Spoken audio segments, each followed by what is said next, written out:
आपका हमारे channel self study with RP sir में स्वागत है। पिछले वीडियो में हमने बताया था कि लवण क्या हैं और ये कितने प्रकार के होते हैं। आज हम बात करेंगे बेकिंग सोडा यानी खाने के सोडे के बारे में बात करेंगे। तो आइए चलते हैं, देखते हैं कि ये पदार्थ सोडियम हाइड्रोजन कार्बोनेट या बेकिंग सोडा या खाने का सोडा या फिर सोडियम बाइकार्बोनेट, ये कई नामों से जाना जाता है। इसका रासायनिक नाम क्या है, अणुसूत्र क्या है और इसके निर्माण की विधि क्या है, इसके गुण क्या हैं और इसका उपयोग क्या है, आइए इसके बारे में बात करते हैं। तो चलिए शुरू करते हैं। बेकिंग सोडा या खाने का सोडा, इसका रासायनिक नाम है सोडियम हाइड्रोजन कार्बोनेट। इसका अणुसूत्र होता है NaHCO3। इसको सोडियम बाइकार्बोनेट के नाम से भी जाना जाता है। आइए देखते हैं, इसको बनाने की विधि के बारे में बात करते हैं। सोडियम क्लोराइड के ठंडे सांद्र जलीय विलयन से अमोनिया तथा कार्बन डाइऑक्साइड की क्रिया द्वारा सोडियम हाइड्रोजन कार्बोनेट बनता है।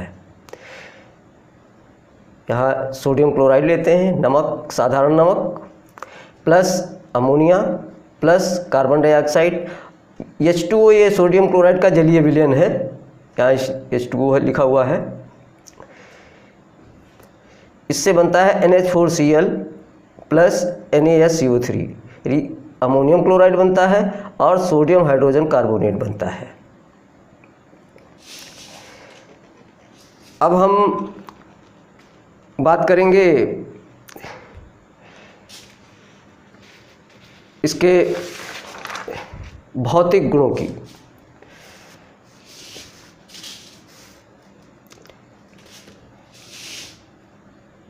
चलिए देखते हैं भौतिक गुण। यह एक सफ़ेद रंग का क्रिस्टलीय ठोस है।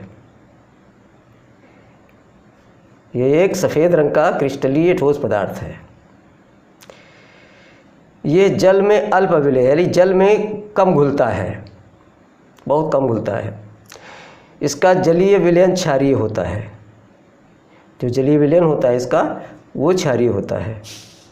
तो ये भौतिक गुण थे। अब इसके कुछ रासायनिक गुणों को देख लेते हैं। रासायनिक गुण में सबसे पहला है ताप का प्रभाव, यानी ऊष्मा का प्रभाव इसके ऊपर क्या पड़ता है। जब हम बेकिंग सोडा को 100 डिग्री सेल्सियस तक गर्म करते हैं तो ये अपघटित होकर सोडियम कार्बोनेट में परिवर्तित हो जाता है। NaSCO3 2NaHCO3 100 डिग्री सेल्सियस पर गर्म करने पर सोडियम कार्बोनेट जल और कार्बन डाइऑक्साइड गैस मुक्त करता है। अम्लों से क्रिया जब कराते हैं तो ये अम्लों से क्रिया करके सोडियम लवण बनाता है। आप पहले भी पढ़ चुके हो कि अम्ल जब क्षार से क्रिया करता है तो लवण बनता है। तो यहाँ भी आपने देखा था इसके गुणों में कि इसका जलीय विलयन जो होता है वो क्षारीय होता है। तो ये अम्लों से क्रिया करके सोडियम लवण बनाता है, क्योंकि इसमें सोडियम होता है और कार्बन डाइऑक्साइड गैस मुक्त करता है। आइए देखते हैं समीकरण में NaHCO3 प्लस HCl, इससे बना Na और Cl और H2O, एक O इसमें से चला गया, H2O जल बन गया, plus CO2 carbon dioxide gas निकल गई। तो देखिए इस तरह से अम्लों से क्रिया करता है और सोडियम लवण बनाता है। अब बात करते हैं धातु लवणों से क्रिया। ये धातुओं के लवण से क्रिया कैसे करता है। ये धातु लवणों से अभिक्रिया करके कार्बोनेट लवण बनाता है। ये भी आप पहले पीछे पढ़ चुके हो।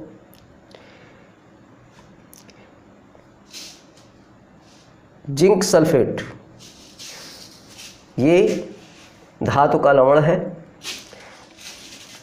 इसकी अभिक्रिया सोडियम हाइड्रोजन कार्बोनेट से कराई गई तो जिंक कार्बोनेट बना, यानी ये कार्बोनेट लवण बना।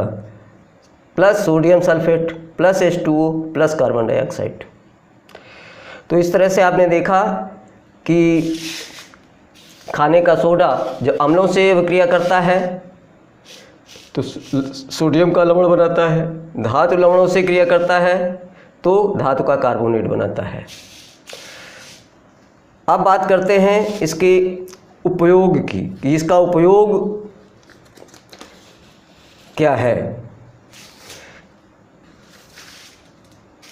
इसका उपयोग कोल्ड ड्रिंक और सोडा वाटर बनाने में किया जाता है। प्रयोगशाला में इसका उपयोग अभिकर्मक के रूप में किया जाता है। पेट की अम्लता को दूर करने में ये बहुत ही उपयोगी है, क्योंकि पेट में जब अम्ल बनता है और इसका सेवन किया जाता है तो वो अम्ल, ये क्षारीय होता है, अम्ल क्षार मिलकर उसको उदासीन कर देते हैं। आग बुझाने के यंत्रों में भी इसे उपयोग में लाया जाता है। कच्चे दूध को फटने से बचाने के लिए अगर कच्चे दूध में सोडा मिला दिया जाए तो ये बहुत देर में फटता है। कुछ अन्य भी इसके उपयोग हैं, जैसे कि ये बेकिंग पाउडर बनाने में काम आता है, ब्रेड बनाने में भी इसका उपयोग होता है। तो इस तरह से ये बहुत ही उपयोगी पदार्थ है। आपको हमारी वीडियो कैसी लगी ये कमेंट करके हमें ज़रूर बताएं। यदि हमारी वीडियो आपको पसंद आई है तो लाइक और सब्सक्राइब करें तथा बेल आइकन को दबाना ना भूलें, जिससे हमारे सभी वीडियो आप तक पहुंचते रहें। धन्यवाद।